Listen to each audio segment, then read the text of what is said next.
tango record but sorry ndisenda kubvunza question ndogara nchibvunza munhu wetsari kupinda muno yarbo nditanga newe riti masatani zita yarbo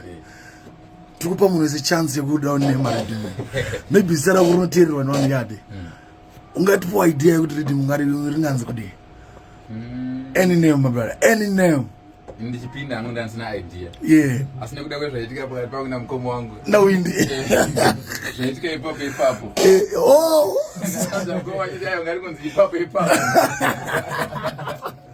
so it's a ipapo rhythm